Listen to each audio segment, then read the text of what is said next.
Hai, halo teman-teman. Kali ini saya akan mengajak teman-teman menanggulangi bencana kebakaran.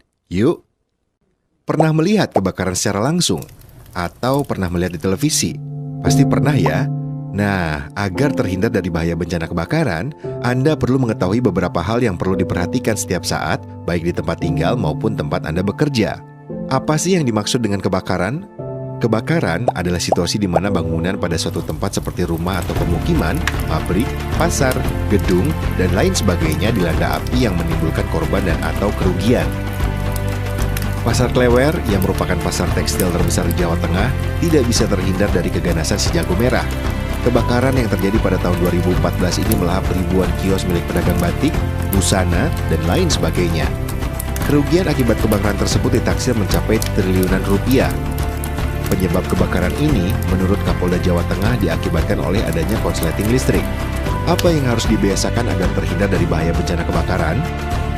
Aktivitas sehari-hari yang perlu dilakukan antara lain, memperhatikan instalasi listrik. Periksa secara berkala instalasi listrik di rumah atau tempat tinggal Anda. Apabila terdapat kabel yang telah rapuh, sambungan atau stop kontak yang aus atau tidak rapat, maka segera ganti dengan yang baru. Memeriksa kondisi dapur. Periksa kondisi tungku masak, baik kompor minyak maupun kompor gas, selang, dan tabung. Segera ganti apabila terdapat komponen yang rapuh atau bocor. Menempatkan bahan-bahan yang mudah terbakar pada ruangan khusus. Jangan tempatkan bahan yang mudah terbakar dengan bahan yang dapat menimbulkan reaksi kebakaran. Anda perlu mengenal kelas-kelas dan alat atau media yang digunakan untuk memadamkan api dalam kebakaran, yaitu kelas A. Kebakaran yang digolongkan dalam kelas ini disebabkan oleh benda-benda padat seperti kertas, plastik, karet, dan busa.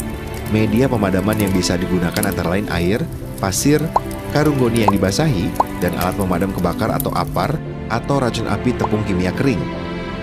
Kelas B. Penyebab kebakaran ini adalah cairan yang mudah terbakar seperti bensin, solar, minyak tanah, spiritus, dan alkohol. Media pemadaman yang bisa digunakan antara lain adalah pasir dan alat pemadam kebakaran atau apar, atau racun api tepung kimia kering.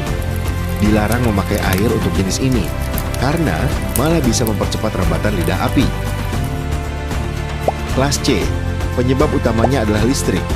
Media pemadaman yang bisa digunakan adalah alat pemadam kebakaran atau apar, juga racun api tepung kimia kering. Matikan dulu sumber listrik agar aman dalam memadamkan kebakaran. Jika kebakaran semakin membesar dan tidak memungkinkan untuk dipadamkan secara mandiri, maka segera hubungi pemadam kebakaran terdekat agar resiko kebakaran tidak menyebar dan menambah jumlah kerugian. Jangan lalai ya, harus tetap waspada, sigap, dan tanggap setiap saat, agar si jago merah tidak mengamuk dan menghabisi tempat tinggal, bangunan tempat bekerja, dan lain-lain.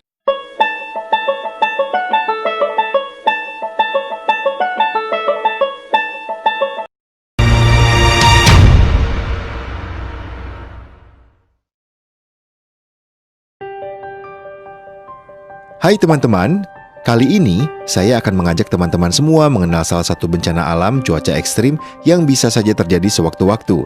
Salah satu cuaca ekstrim tersebut adalah angin ribut. Angin ribut merupakan angin kencang yang datang secara tiba-tiba, mempunyai pusat, bergerak melingkar menyerupai spiral dengan kecepatan 40 hingga 50 km per jam hingga menyentuh permukaan bumi dan akan hilang dalam waktu singkat, 3 hingga 5 menit. Seperti yang menimpa penduduk warga desa Pandowo Harjo, Bantul DIY pada tahun 2005. Angin ribut disertai hujan deras dan disertai suara gemuruh selama 25 menit. Akibat yang ditimbulkan oleh angin ribut ini antara lain ratusan pohon tumbang, tiang listrik berjatuhan, aliran listrik mati, dan setidaknya 30 rumah penduduk rusak berat. Apa yang menjadi tanda-tanda datangnya angin ribut? Tanda-tanda angin ribut antara lain, pertama, terlihat gumpalan awan gelap, besar dan tinggi. Kedua, petir dan guru terlihat dari jauh. Ketiga, terdengar suara gemuruh dari kejauhan. Lalu, apa yang harus dilakukan jika angin ribut datang?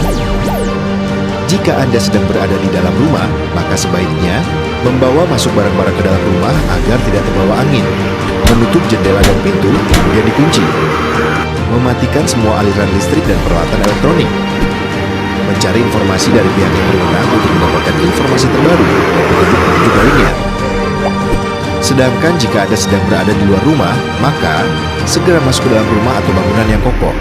Jika merasa petir akan menyambar, segera membungkuk, duduk, dan peluk lutut ke dada. Jangan tiarap di atas tanah.